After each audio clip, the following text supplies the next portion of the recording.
Mga kababayan, kung titignan po natin ang sitwasyon ngayon nitong BSKE ay talaga namang masasabi nating komplikado.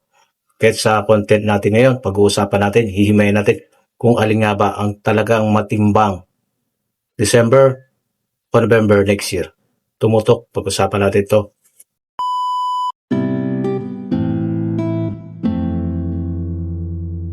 Tuloy tayo mga kababayan. Alam nyo, pinanood ko po yung interview dati ni Atty. Macalintal. Yung nakaraang interview niya nung na-postpone yung BSKE 2022 na naurong nung 2023. Kasi ang dahilan daw ng gobyerno ay kasi yung pondo na sana gagamitin pang BSKE 2022 ay idadagdag para sa COVID. No? Kasi nagkaroon kasi tayo ng COVID noon eh. Kaya ang sagot naman ni Atty. Macalintal doon ay mali yun.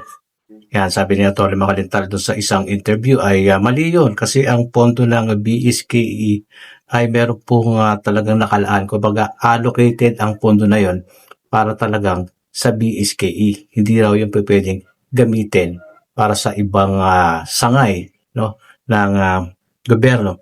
Kaya lang, nangyari kasi mga kababayan ay ito kasing gobyerno kapag talaga merong mga malalaking problema, merong mga kalamidad, pandemic, magkakaisa yan. So pwede po silang mag-usap-usap para maisaayos kung ano man o para may address kung ano man ang isang problema. So lagi kasi natin tatandaan na in every rules there's always an exception. Kasi kumbaga parang depende, no? Kahit nangyari yon kailangan ng pondo eh. So, isa yun sa tinignan ng gobyerno kaya't naiurong pa rin. Pero, naituring naman yon na unconstitutional. Meron naman pong puntos doon si Atty. Macalintal kahit naiurong. No? Kahit sinasabi nila talagang napuspon talaga. Pero unconstitutional.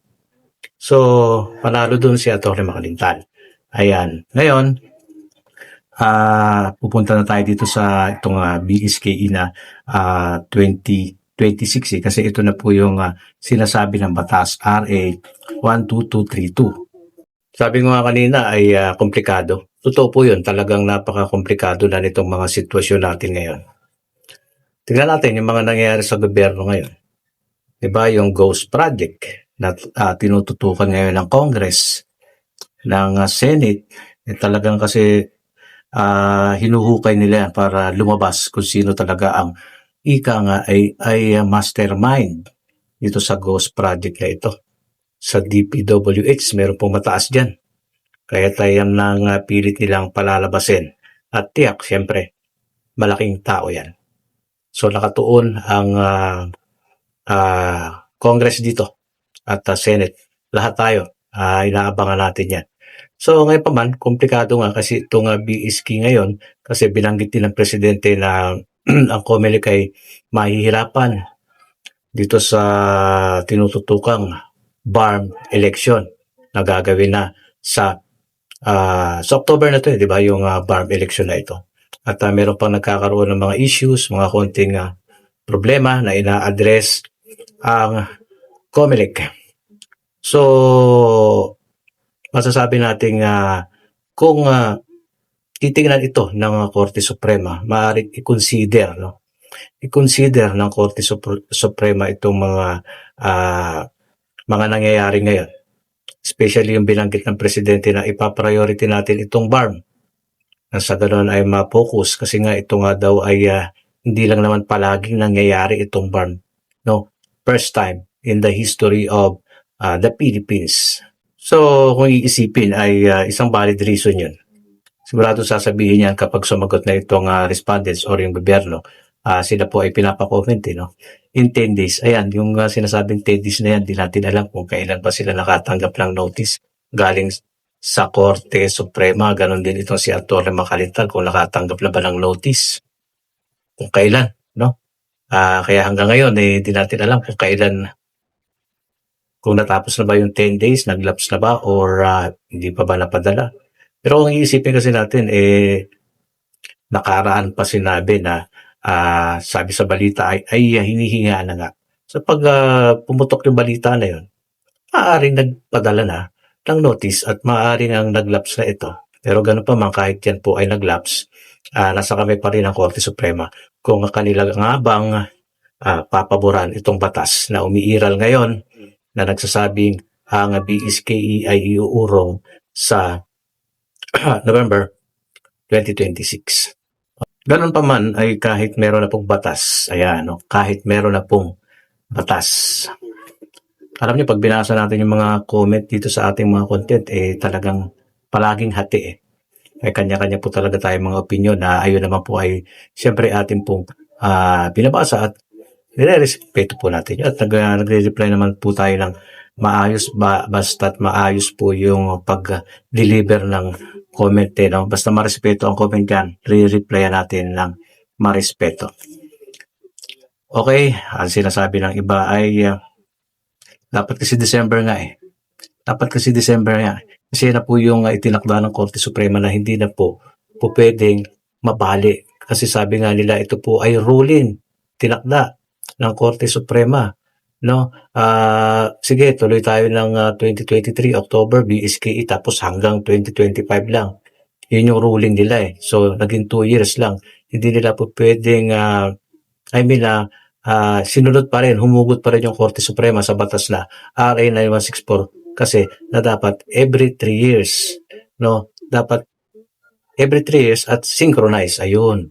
Pag binasa natin yung batas na RA 9164 sa Section 2, mababasa mo doon dapat synchronize dahil sa batas na 11935 unconstitutional pero natuloy pa rin kaya hindi po naging synchronize kahit yan po ay ruling ng Korte Suprema, alam nila yan pero kailangan magkaroon ng BSKE. So isa rin yan sa ipapasok na valid reason ng mga respondents na yung ruling po ay nagkaroon po ng resulta na hindi po magiging synchronized kasi paano hindi synchronized? BSKE 2023 tapos BSKE 2025 hindi nga po synchronized kasi 2 years lang BSKE na naman. So dapat synchronized. Ayan po yung sasabihin dito ng respondents. Sasabihin nila yun na ay ito po yung dahilan kasi dyan. Isa pong dahilan dyan, no? Hindi po synchronized. Tapos yung incumbent 2023, 2 years lang din. Wala naman din po yun sa batas, no? Siyempre, meron pa silang marami pong dahilan yan kung sila ay magkakaroon na po ng oral argument. Itong oral argument na ito ay hindi po yan makukuha sa loob ng 1 buwan. Kasi ilang beses po yan mangyayari. Malamang. No, due process, hindi pwedeng bilisan, hindi pwedeng biglain. May due process nga pala So, okay, ang tanong, kung ano man yung maging oral argument na yan sa side ni Atty. Makalintal at yung kanyang mga kasamang nagpetisyon, siyempre sa side po nila, tama po yan. Talagang tama yan, hindi pwedeng mali. Tandaan ninyo yan. At dito naman sa side ng gobyerno, ay sasabihin nila, siyempre, tama po kami. Pati liga ng mga barangay. Sa side nila, tama yan. Hindi sila pwedeng mali. Parehong tama. No, tandaan niyo, pareho na pong tama ito. Ito may pinaghugutan itong petisyon At mayroon na rin pong dahilan itong gumawa ng batas na ito. Kung para saan yung batas na yon. Ipipilit nila dyan no, yung mga kakulangan ng BSKE na ganap 2023. Ang pupuno, sasabihin ng respondents ng gobyerno na ito na po yung magsasaayos. No, so, kasama pa nga yung liga ng mga barangay doon pumapanig sa batas RA 12232. Okay, tanong, may chance pa ba ang BSKE? Meron pong chance yan. Nga ang tanong kung kailan Pero, kung titingnan natin, saan dapat huhugot kung kailan ang schedule ng BSKE? Pero po umiiral ng batas ngayon. Ayun lang. Tandaan po natin, meron na pong batas na nagsasabi ang BSKE ay sa November 2026. Ayan, no? So, nabanggit ko lang nakaraan, hindi kailangan magmadali ng Korte Suprema dito kasi kailangan bago October 1, magdesisyon tayo. Hindi pala. Naisip ko rin na bakit kailangan gawin ng Supreme Court yun? Meron pong kaukulang proseso yan. Kailangan dumaan lahat yan sa proseso bago magdidesisyon. Hihingiin pa ang kanilang panig pa rin ng both parties. Pareho na pong respondents yung mga yan kasi hinihingihan ng komento itong si Atty. Macalintal na magtatagpo sa kontrapetisyon ng intervention ng Liga ng mga barangay. No? So, may chance. Sabihin ko, talagang may chance na matutuloy ito. BSKE 2025. Pero, medyo maliit na po. Maliit na po ang chance talaga. Masakit mang sabihin, masakit mang pakinggan, pero yun po kasi parang reality kung titignan natin. Bakit? Diba? Yung proseso po ng pagdinig sa RA 1223 to na kinukontra na isang batas. No? Kailangan po yan ay maituring na unconstitutional. Pero kaya ba sa loob ng isang buwan kung sabihin natin? Sa tingin niyo po, kaya ba sa loob ng isang buwan madesisyon na unconstitutional ang isang batas? Pag sinabi po yun, halimbawa lang, no? Sa palagay niyo ba, sasabihin ng respondents na, okay, talo kami. Baka ngayon, pwede silang mag-motion, no? Mag-motion. Ipa-review ulit. Meron pong ganun Diba? Alam ang tawag doon, motion for reconsideration. Kasi ang nilalaban nila na BSKE sa 2026 pa naman. So meron pang halos maraming buwan para ipaglaban itong batas na ito. Kasi bibilang pa, papasok pa yung 2026, January. November pa to So pwede pang ipaglaban yan kung halimbawa ituturing na unconstitution. Tingnan po din natin yun. So talagang ang desisyon ng Korte Suprema dito ay talagang pag-iisipan nila ito ng husto.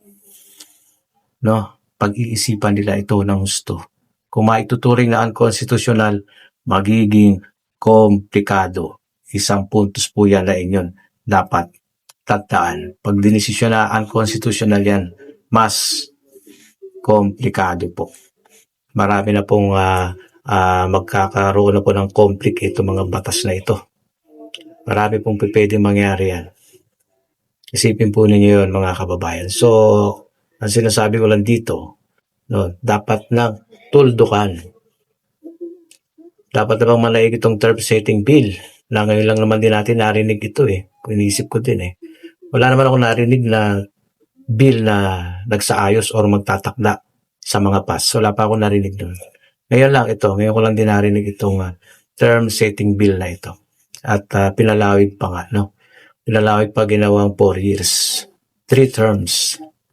So, marami ko sa iniisip Kung babalikan din naman natin yung sinabi ng presidente na mas gusto niyang matuloy yung meeting nila sa LEDAC. No? Siguro sinabi ni presidente, sana mas gusto ko matuloy itong December. Kaya lang, hindi kasi trabaho ng presidente ang gumawa ng batas Personal niya opinion lang yun. Hindi niya trabaho gumawa ng batas, ang gumagawa ng batas itong Congress. So kung ano man ang kadahilan nitong Congress na gumawa sila ng batas, trabaho nila yun. Kung hindi naman okay yun, hindi naman talaga papasa yun. Diba? Nagbotohan sila, pumasa. Tapos umakyat sa upper house at may sariling version din ang Senate nun May sariling version ng Senate. Ang gusto nila 6 years pa nga Mas mahaba pa nga sana. 6 years, kita niyo yun? Pero ang sinunod ay yung version ng Congress na 4 years, 3 terms. Diba? So ito, nasa Korte Suprema na pa rin ang ating inaantay hanggang sa ngayon ay papunta na tayo sa October 1 at sinasabi nga na sana magdesisyon bago mag-October 1 pero may mention ko lang din na hindi pala kailangan magmadali ng SC dito Ayan, okay, so isipin niyo po yun. So maaaring lumampas at kapag lumampas na po yun sa October, wala pong nangyari. Wala pong nangyaring filing ng COC.